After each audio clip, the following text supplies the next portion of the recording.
My name is Darren Hupke, and this is Pixels and Polygons.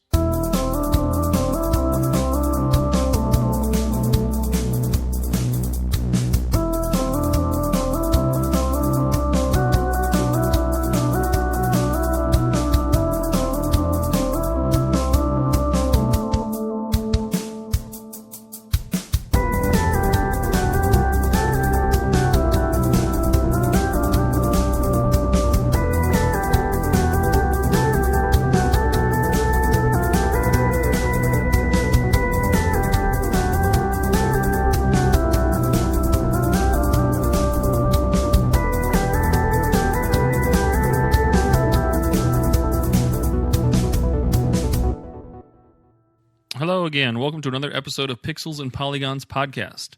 I am Darren Hupke, and I'm introducing myself again, and I will not ever get used to this. Maybe I should just take out that intro at the beginning where I have my voiceover. I don't know. But we are having another episode around some average games discussions. We asked my previous guests, I believe it was Thomas and Brian were on the episodes, or Thomas and Jeff, but what were games that you personally enjoyed but maybe didn't review quite well, but it was just a good question, and a few of my other friends wanted to also participate in answering that question, and it's just kind of fun to hear some of these like guilty pleasure games or maybe games that are not spoken about or remembered as often because they aren't necessarily those AAA best-selling, system-selling type games. So I spoke to two of my best friends, lifelong friend. I've known him forever. Austin, he's first guest. We connected a little bit. This might be the first episode he appears in. The way I edit these things is kind of different, so he might actually sneak in to an episode before this one airs. But if not, you can kind of hear from him there. He's not necessarily a presence on like big other like social media things or gaming things, but he is my co-host for the Complete Discography podcast that I do. We break down a bunch of like punk bands, like complete catalog, album by album, just kind of sharing, what we like about them and some details and have some fun along the way. It's a really pretty niche, and if it sounds like it's interesting to you, you can find it on the same platforms you found this podcast on. So check that out. And then my other guest is my friend Rich. I've known him for a long time. I met him at a previous job, but we've maintained a great friendship since then, and I love getting any chance to connect and chat with him. We are bonded as parent friends. Both of our oldest were born within days of each other, and so we've been kind of connected and growing as parents and growing as friends ever since then. So really love his perspective. He's a lifelong gamer as well, so it's also great to have just different perspective there. He's also, like Austin, doesn't really have a big social media presence or anything, just kind of doing this as a favor and as a friend, just to kind of chat with me and have dialogue. So hopefully our conversations spark some of your own thoughts and bring some entertainment. This is just meant to be some short, sweet, fun podcasts and short, sweet, fun conversations to listen to. And I don't know what the point of this is, but I'm having fun doing it, and I hope you all too. So enjoy the episode, enjoy the conversation, and we will see you next week. So I got my lifelong friend Austin with me again.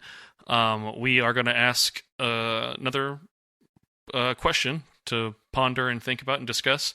But the question we decided to chat about right now is, what's a game you know isn't great but still love? It could be an average game, a poorly reviewed game. It doesn't have to like completely follow the rules of that, but something that doesn't necessarily quite hit for the masses, but that you still enjoy. Do you have an idea? Do you have something ready to go? I might have a little. I don't know if I'm locked and loaded, but I think I have a little something. I mean, there's just before I get into choosing a game and discussing it, I think there are some, like, especially when you're a kid, that come to mind. And for me, that would have been like the NES. There's so many bad games on that console, but as a kid, you just don't know better and have just really fond memories of. So I always remember really, really enjoying Fester's Quest. Oh, yeah. And I've heard, like, this podcast I listened to about video games, I've heard just in passing, like, people just shit on that game. Like, I guess it's just not good, but I just remember really enjoying that game. That one on the NES, as well as the Dick Tracy yeah. NES game I remember really liking, but apparently maybe that's also not very good. I'm not sure where people stand on that one, but just want to shout those out real quick. Quick shout outs to Dick Tracy and Fester's Quest. Yeah. Yeah. And then another one that I think actually probably was decently received when it came out. I don't think it lit the world on fire or anything, but I remember enjoying it quite a bit, and I believe you did too, was Winback on Nintendo 64. Oh, yeah. Available now on the Virtual Console, and it's a little bit rough to play now, but that brought a lot of enjoyment. Yeah. That's a good one. Yeah. I think it actually got decent reviews though, and so a few of the ones that my kind of choices, and even the one I'll get to, I think, which I'm still mulling over which one I'll go with, had gotten kind of decent reviews, and maybe some of them now are not looked on so fondly. But so another one that I'll mention that I think was reviewed fairly decently, at least the first one, but I know for most people didn't live up to expectations. But it's one of my most memorable games. It's Shenmue. Well, Shenmue 1 and 2, really. Famously, you're known for willing to have died for Shenmue. So you are a defender. It's a good thing no one followed up on that, because that probably would have been a mistake. Yeah, that's also unique. I mean, it definitely fits the answer to the question, because I had previously answered, and you'll probably... I guess I won't spoil it because I don't know where I'm going to edit this at. But like the game I picked was like a really hyped game, and it still ultimately reviewed okay, but it just didn't live up to the hype. So that it that was kind of where it kind of faltered on stuff. But Shenmue, I think, fits. I mean, it's like it is a great game, but you have to know why it is, or you have to kind of be in that moment, or at least remember that moment. To still have fun with it. But yeah, I mean, I'll let you. I mean, obviously, it's your answer. Why do you pick Shenmue for this? Well, I mean, obviously there was an insane amount of hype on it. It was the most expensive game to develop at the time, and $70 million. Yeah, which was like a crazy number back then. Still a crazy number today. I mean, in my mind. Well, I think game costs have probably blown quite a bit more than that. Yeah. But yeah, I mean, and I mean the Dreamcast. I mean, it did come out swinging, but obviously it didn't catch on in the way that it needed to. So I think there was a lot riding on that game, moving some consoles and, keeping them afloat, I think. So there was a lot behind it before it even released. And I mean, just like today, gamers, I mean, the hype machine is real, right? I mean, there's a lot of backlash when a game doesn't meet expectations that's been in development for years and years and has these extensive previews. And I mean, maybe for me, maybe I felt, I guess I didn't know what to expect going into the game. So when I finally got a chance to play it, I don't know, at the time it felt like something that really hadn't been done before, because it was kind of an RPG with some of the depths of a one-on-one fighting game. Like, it had a fairly deep combat system within this sort of action RPG, which wasn't really being done. It had the quick time events to kind of bring these sort of interactive narrative moments in between your kind of combat, and then you're also kind of always investigating things, so you can interact with nearly any object in kind of a funky way, but you're always, so it has these different sort of it just merged these different elements into one game. Yeah, exactly. Your hand doesn't seem to naturally want to move that way. And I just really dug the story. I mean, the story was simple, but I just really dug the story. They did a really good job of at least I felt I was wow, this is 1980s Japan. It felt real to me. And then it was really cool, the mini games, which also wasn't really much of a thing back then, to include kind of it had the full on what was it, Hang On and Space Harrier, I think. Space Harrier, yeah, and Space Harrier, you're right, yep. And then it still had the darts, so they're just extensive mini games, kind of what ends up happening in the or I guess it's Like a Dragon series, that to my knowledge is the first game to have that level of you go to the arcade cabinet, you can actually play the game, and the jukebox, you can go in there and play the different songs. So that was just so really, really cool. But even as much as I enjoyed it, I do remember finding some things extremely odd about the game. The choice in voice acting was a bit ridiculous, and more so in Shenmue 2, I think other issues come up. But in Shenmue 1, I do remember it being just a crazy design choice, how long you literally have to work as a forklift driver. It's probably not that many in-game days, but like the way the game's structured, it's like your alarm clock goes off. Oh, I got to go to my job. So next thing you know, you're at this forklift job, which of course begins with a forklift race. Yeah, you got to warm up with Mark. Yeah, it's pretty standard practice in that industry. Any of you guys that have worked it. And so like, and then when it ends, like you have a little bit of time to kind of ramble around at that harbor area to try to hopefully make some progress. But I'd be curious to go back and see what I'm missing about like what triggers that. I don't know if it's a dollar amount point that you need to hit or if it's literally just a timed amount of days. But like I remember me and my brother Thomas, like we're trying to figure out how to progress this. So like we won the forklift race. I'm like, okay, like won it again. It's like, well, this isn't doing anything. We intentionally started to get every position you could get in the race to try to see if like that would, and plus you got the little collectible, but to see if that would also, just like trigger the story to go forward. I just think that's such a weird move for a video game to do that. Like, I don't, at least in my memory, I don't have much memory of it explaining like what you should be doing or what you could be doing. But gripes aside, like those minor gripes aside, I just really, really enjoyed that game. I've played through it, I mean, multiple times, even in recent years after they did the port on the PS3, PS4. But I know I think, like I said, it got decent reviews, but I think it just didn't quite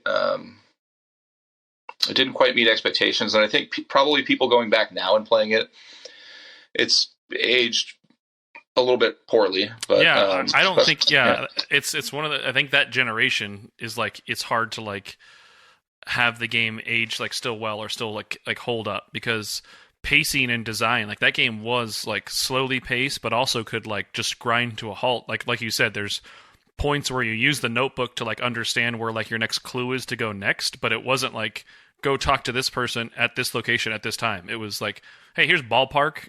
You'll figure it out as you talk to different people and try and like figure out your way along the way. So you could be stuck for a couple of days like that and then be stuck in that loop where you do have to race. I don't think it was actually tied to anything with finishing the forklift race. I think it was something else, but like if you don't know exactly or you don't interact with everything you need to, you're stuck kind of wandering. But I did kind of like that about it. I mean, it was like an adventure game, almost like a point and click adventure, because you would have to like find the key item to talk to the right person in the right place. But then at the right time and everything. Yeah, but it was a fully 3D world that you could walk around in at any point. And then the mini games and side content you can interact with, even though the voice acting was like of its era, it was still like emotional. Like the story, while like never really like super deep, was still. I guess it gets better in 2 and then 3. It still was like still set the stage, and like I personally I'm also a fan of it. I just remember being noticing the holes like in like the rough spots in it even early on, but like I think with time I've only grown to like just appreciate that as just like the risks and like what it was attempting to do so early on as a Dreamcast game, to be like this living breathing world that you progressed at like all these different threads at any time and any pace that you wanted to like kind of live out an adventure. It was cool. Another kind of cool thing about it too was I mean, I wasn't like a Sega kid growing up, but like they kind of did what Smash Brothers did too, it's almost like a Nintendo museum. Like that was almost like a Sega museum. Those capsule toys, like you had like so many cool just virtual Sega memorabilia that you could kind of there was just kind of a neat thing to throw in there. I mean, for like that company that has obviously the history they have, that was like a really kind of cool thing to do. Yeah, like Virtual Fighter and like various things that were all like nods. And well, I guess the game originally started as a Virtua Fighter RPG, and it was going to use a character from that series before it pivoted on the Saturn. But I believe Sega does what Nintendo don't, right? Isn't that true? Or Sega did what Nintendo didn't? Oh, no, it was a no, the Dreamcast was thinking. It's thinking. Yeah. That's cool. Yeah, I think that's a good answer. I've got one. I previously answered, I'm going to pick a different game from my Rolodex of things because our previous recording we were talking about Tony Hawk and things came up. So it put it in my brain. But on the original PlayStation, Grind Session comes to mind. It was a Tony Hawk clone. Sony published one, so of course I look at it in a different biased way. I'm like more appreciative and can overlook some of its flaws. It definitely was a Tony Hawk clone, but it did some really cool things that I think were like better than Tony Hawk 1, but it unfortunately came out like right around the time Tony Hawk 2 did. So it was like you have the manual, you have like a much more like dynamic world and level design, like so it definitely like missed the mark a bit, but its control system, the way that it had like special moves to unlock, and its whole set of like its own complete soundtrack. Like that was one of the reasons why I love the Tony Hawk games, is to be exposed to different music. Grind Session had like really weird, like obscure, like hip hop stuff mixed in with the punk stuff as well. Like Tony Hawk did that as well. But Dr. Octagon, was a song called Blue Flowers. That was just a really weird, like I don't listen to hardly any hip hop stuff or anything at all, but like that's a song I still like enjoy because of Grind Session. But they also had Rise Above from Black Flag in its soundtrack, so it was just kind of cool to like get more of that Tony Hawk feel, but on the side.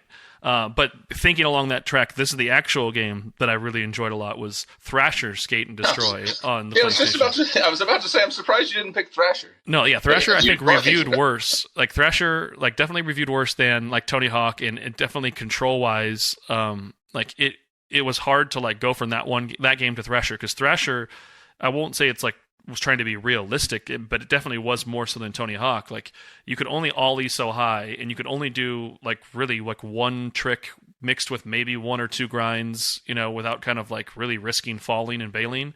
And I just liked that about. And there was a harder mode that I actually started to play. I don't know if they called it hardcore mode or whatever, but it was just a harder difficulty mode. And you had to press square when the board was like level under you to land. So it made like all the tricks, like you were like mentally trying to like put a decent string together of like a line or a run, but like you had to know to like properly land it right as well. So you were like it was an extra layer of like kind of stress and skill that went with a rhythm of like stringing tricks together.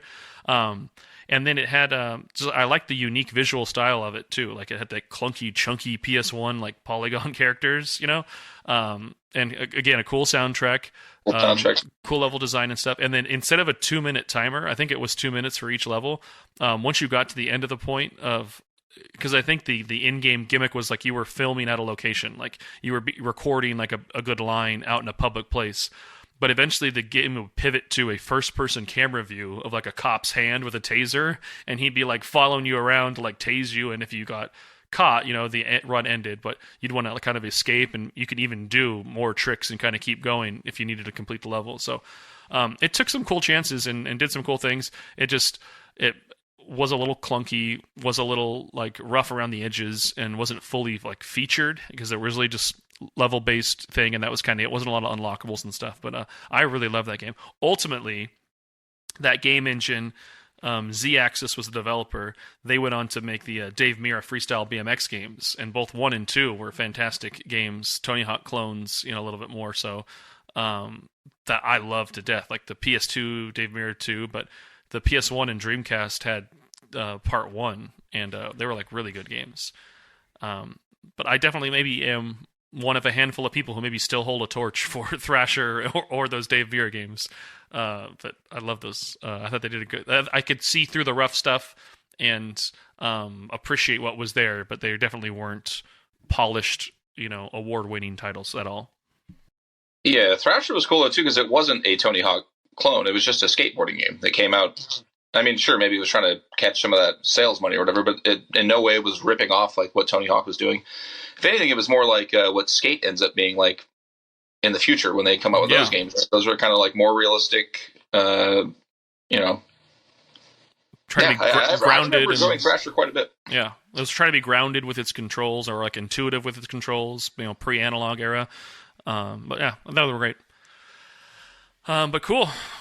Thanks for jumping on and chatting then. We will definitely chat more and answer some more questions and connect more. You don't care to plug any projects or social media things or anything in your outside life you'd prefer weirdos listening not try and connect with you and keep your privacy? Yeah, that's fine. We can keep that for now. I think. Oh, you know what you can do? You could listen to Complete Discography.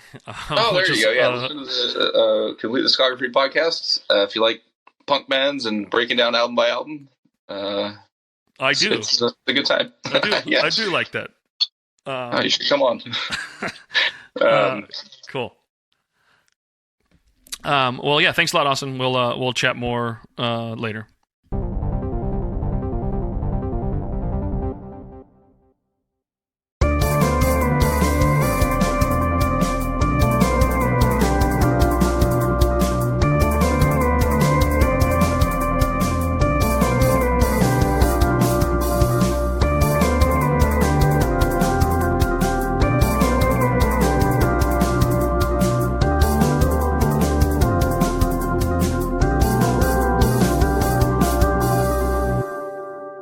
Well, welcome to another episode, Rich. This is, gosh, I feel like, we were just speaking yesterday, but, who knows? It's been weeks and minutes. Last time we spoke, I had hair. Today, we're going to have some fun talking about games that aren't that good. Specifically, what is a game isn't great, but you still love? So I guess we can call them guilty pleasures. Sure. But before we get into that, I already said his name, Rich. Rich is my guest, my friend Rich. I want to ask him a question just to see a little icebreaker, a little get back into the groove of things.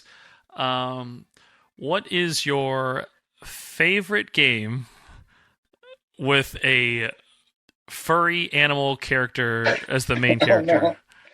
Ratchet and Clank. Ratchet and Clank. Dang, you went that quick. Okay.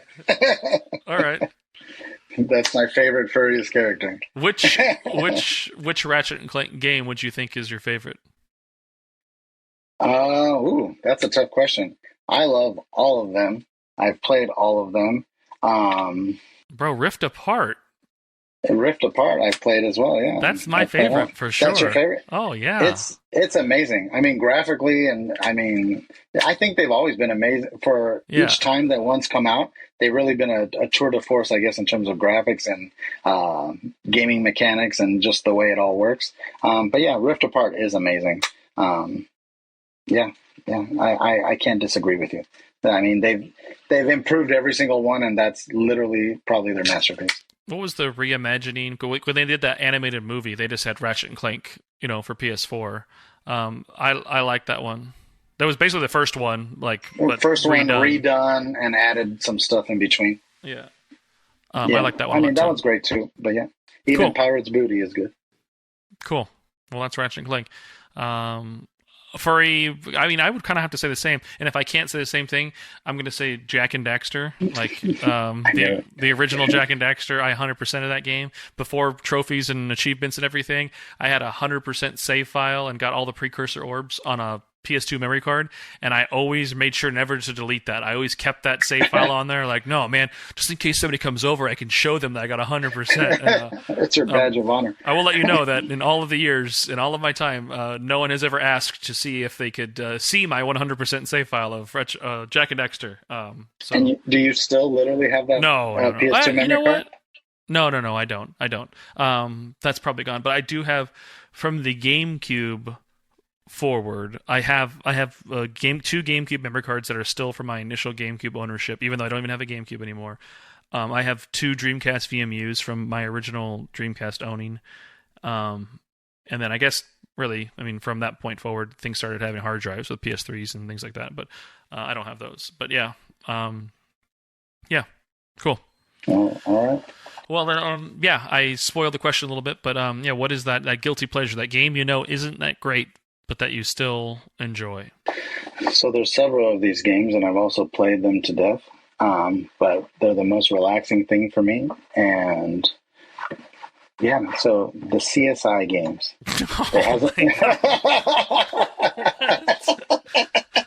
This is so spoil. Okay, peek behind the curtain real quick. I was telling Rich I've answered this question with a couple people so far already. I've already had this conversation a few times with people, and unfortunately, the conversations I've had were actually good games. Like it was like games that were like kind of down the line, like slightly above average, but generally positive. This is straight up the first one that I'm not going to judge it, but I feel like this is potentially a garbage game. But I guess that's the point. That's the point. I'm taking the question literally. You said that people don't like, and I know that people for a fact nobody played these games, except for me. Okay. And I don't know what it is about it, but I like murder mystery genre in general. Like even like the Sherlock games that still come out these days. Like I don't know what it is about those games, but I enjoy looking for the clues and putting them together and getting, like I said, I like a story with a beginning, a middle, and an end, and I like to get through it and sort it out. So I think that's kind of what I enjoyed about them. And yeah, I knew that they were garbage as I was playing them, but I couldn't help but to play all the way through them and enjoy every last moment of it. So that's my final answer. So then you got to like take us through a little bit of the history of it. Then what was the first one that you played, and when is the most recent one you've played, do you think? Oh, it's been years. I don't think they've come out with one. I mean, this is literally CSI, like the original CSI. Sure, but I don't remember what system this was. PS2 or Wii? PS2. PS2. Oh. And I think maybe one or two maybe came out on the PS3 because that show was on for a long time. Or I guess it still is in a way. But no, I haven't played one in years, and that's why I mentioned like I've moved on to like like those Sherlock games that come out these days are similar vein. Yeah, I don't know what it was at that point in time, but I loved them, and I've gone back every once in a while over the years. Yeah, I think maybe the last time, probably 5 or 6 years ago, I probably played one of the old ones and kind of just pushed through it because I think I have it on my as a digital file on my Xbox. Oh yeah. So I could pull it up through my library there, and I think that's where I played it. But yeah, I don't know. Are there other? There's not one person that I've told that I like those games that has responded, "Oh yeah, I do too." So just like if anybody likes them, let me know at Darren Hupke on Threads and Blue Sky. I'm not on Twitter anymore, but Instagram, the same thing. Send me a message. Let me know if you actually do like it, so I can forward to Rich and make sure he knows he's not alone. Are there other murder mystery games you have played? Thinking about that, I would like the idea. I'm thinking in my brain Detroit Become Human or Heavy Rain. I've played that. I've played all those. I do like the idea of playing a game where you do kind of get to explore an environment, find some clues, and advance the game that way. In Indigo Prophecy, I guess all three of those games are Quantic Dream games. I just want to play a Quantic Dream game. I've played all three of them. I think that might go back to even me enjoying that setup might go back to point and click games back in the 90s with Monkey Island and Grim Fandango. Yeah. And I loved Full Throttle when I was a teenager. So I think a lot of those games introduce you to that setup where you are just kind of looking through the environment, finding things, putting clues together, and kind of moving through the story that way. So that might be why I like that type of stuff, because that was actually, the type of story-driven games that I had in the 90s, growing up. So I think at the time that those games came out, they probably just did something different with the way you put the evidence together or whatnot that I enjoyed, and that's why I liked them. I mentioned it to my friend Austin when we were talking about, because he answered this question, and he actually picked Shenmue as his average game, because his justification for it, and it makes sense. The game was very hyped. It was a huge budget. It was supposed to be the greatest thing in games ever, and it just wasn't able to live up to that. And also, the Dreamcast was just struggling, so it never really got its chance to shine. So that's kind of why. I think it was twofold. Sorry to interrupt. Yeah, no, go ahead. But it had a lot of hype. I think it was a very specific type of game in terms of the story and people getting into what was going on. And it was very slow, in the beginning, to your point, how you were like, oh, when I knew what to do, I was just kind of moving through it. But at that point in time, that was the first game of its type. It was slow in the beginning. Do you know anyone who speaks the Chinese language? No, ask Joe over at the market. Oh, okay, I've got to go to the market in the evening when it opens and find Joe.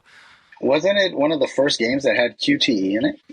I mean, like Sega arcade games had QTEs. I mean, like, so they kind of existed before, but in that style of game, I think that may have been one of the earliest uses of it. Yeah, I enjoyed that. But the reason I brought that up, though, when I was talking with him about that. That's part of what I think the charm of Shenmue is. It's genreless. Like some people get RPG vibes from it because it's like a long narrative and you're kind of growing with the story. But it's got adventure game vibes.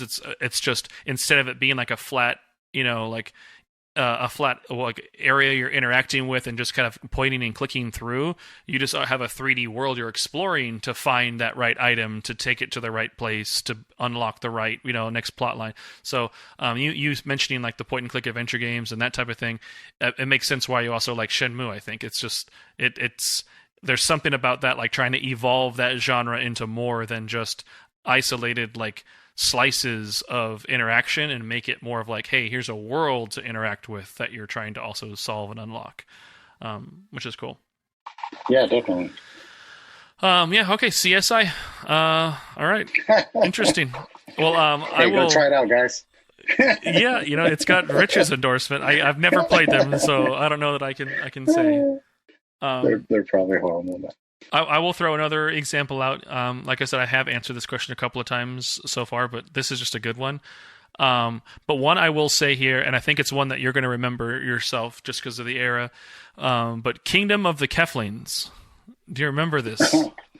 I remember it. I did not play it. Oh, I played it for hours. It was Xbox 360. It was an arcade game, and it used your Xbox 360 avatar. What do they call them? Just your avatar? Sure. I know they were probably called something else, but I don't remember. Yeah, the me knockoff thing. But it used that, and that was your in-game character you played as. But it was like a city building, resource management, god game. It's like a poor man's Black and White or something like that. All right. But it did not get very good reviews, nor do I think it was very popular. And it was very slow paced and everything. But you literally, you set up a place that these little Keflings would work at, but they would need wood in order to build this material, or convert it into materials to make lumber to help you build other buildings. And so you would send Keflings out to start chopping down trees, and you'd see them going and to and from and picking up the resources. You can go and pick up the Keflings and assign them to doing a different job or task, or physically go and help them chop down trees if you need to. Obviously you're probably very excited to go play this yourself because I'm doing a really good job of making it sound exciting. It sounds like a lot of micromanaging that I'm not into. It's all management. It's all sim management style stuff, but with light interaction from you as a player character. That is your me, a giant, who's a giant amongst the people. And it was, I don't know, I just really liked it a lot. And something about it, it just kept me coming back. It was just like a carrot on a stick formula that I was just I wanted to play just 2 more hours before I go to bed, just 2 more hours. And I kept going. Ultimately, it ended up being and Nicole just sent me a picture of it. Yeah, that looks so good. God, I love that game. But they ended up doing a sequel to it that wasn't Xbox exclusive and didn't use the avatars, but it was called World of Keflings, I believe. And it was one that I remember thinking, you know what? I'm going to set aside some time for you, and I'm going to come back to this world, and I'm going to enjoy this, and I swear I'm going to be there for you, game. And I never did. And I feel so bad that, the reason this franchise doesn't exist is because my sale didn't help them. I feel like that's part of it is my fault. And they needed one more sale and you failed them. I want more Keflings. Okay, so whoever made that, it was just obscure arcade games. Whoever made it, good job. You had a fan right here. But cool. That's good. You reminded me of that game. I forgot completely about that. And you reminded me that with the Xbox platform, you can go back in some of those games. I need to get an Xbox Series and see if I can download that game and if you still play it. You should. Yeah. I've been doing that a lot lately. Like, I feel like there's been, I don't know, maybe just as we've gotten older, I don't play as many shooters as I once did. And like I said, I've been playing a lot of Metroidvania stuff and, story-based things, but I've been going back through my old libraries on Xbox, on PlayStation, and just seeing, hey, what did I buy, 5 years ago, 7 years ago, and just going, oh, I never played this, but I downloaded it but never played it, or only played half of it. So I've been kind of having fun going back in time lately. Yeah, that's cool. I'm glad we can do that with these modern platforms. Hell yeah. But all right, Rich, thank you so much for joining me on another episode. You will absolutely be on more episodes in the future. I hope so. All right. Have a good one. All right. You too, man. Talk to you.